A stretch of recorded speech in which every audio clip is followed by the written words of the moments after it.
And welcome to Talking Pittsburgh. We've got two real special guests in the studio this morning, and we're talking about the Gateway to the Arts. And of course, we have Lisa Hoitsma, the Executive Director of Gateway to the Arts, and also joining her is a teaching artist, Christina Farrell. Thank you guys so much for joining us.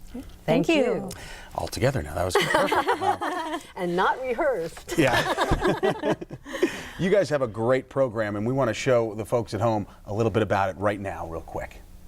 Hello, I'm Lisa Sylvester, and I'm proud to introduce you to our new champion in action, Gateway to the Arts. For more than 50 years, Gateway to the Arts has brought creative arts programming to more than 8 million students in Western Pennsylvania. If you are interested in volunteering or making a tax-deductible donation to the Gateway to the Arts, go to WPXI.com and click on Champion in Action. WPXI-TV and Citizens Bank congratulate our champion in action, Gateway to the Arts. And I love that too, and I think by the end of this little meeting right here, everyone at home will want to, whoever's watching will definitely want to try to volunteer or help out any way they can. Excellent. Let's talk about the program real quick. You guys are spread out all over and you focus on lots of age groups. Yes.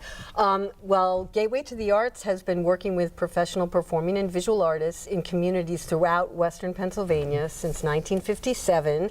We believe that the arts can transform children's lives and education, and they're an essential part of every child's education. Last year we were in 7 counties in schools, libraries, and community centers working with kids as young as 3 in early childhood classrooms all the way to 89 at the Three Rivers Arts Festival. Doesn't discriminate, this program at all. That's great. That's great. And Christina, you've got the hands-on experience to talk about what you do every day and what this program's all about. Tell us about what you do. Sure. Well, I'm a teaching artist, and some people don't know what that is, but I have a background as a professional performer, so I bring some of my arts background into the classroom, and I work with the children, and I also try to impart some of those strategies and skills to the teacher so that after I'm done with my work in the classroom, that teacher can continue to make music or do dramatic play, and use those in a really effective way that connects to their curriculum. And one of the programs that I do a lot of work with is the Wolf Trap Early Learning Through the Arts Institute. So I work with 3 to 5-year-olds, and this year we're doing a big STEM push. STEAM. Thank you. STEAM. Arts. Yay. That's right. Science, technology, engineering, the arts, and math. And the reason that we do that is because many of the same cognitive processes, the way that people think when they're a scientist, is directly related to how artists think. They experiment, they innovate, they have to make plans, they have to revise their plans, they have to share their ideas with other people.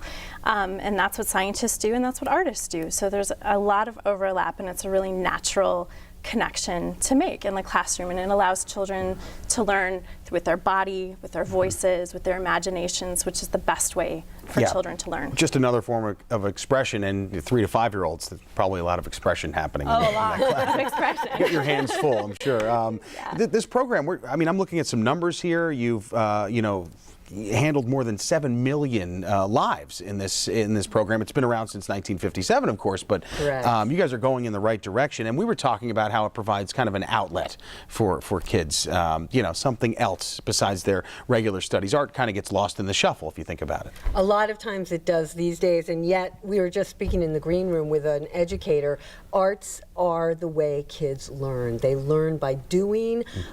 They need to be able to express themselves creatively. That's how they experience the world, and so we believe it is such an important part of every child's education. So we're continuing the fight to keep it in schools and in classrooms every day. Yeah, now this whole thing started in the public school system, yes, right? In Pittsburgh public schools. Actually, it was started by a couple string players from the Pittsburgh Symphony Orchestra who wanted to bring their string quartet into the schools and engage the kids hands-on instead of being the symphony players, from the stage.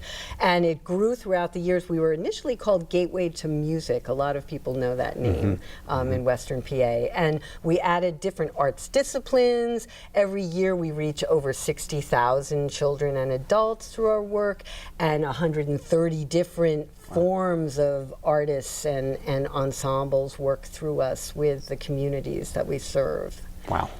And Christina, as a teacher, as somebody with the hands-on, you can probably back up Lisa's point that it really is about the hands-on experience. Right, it is.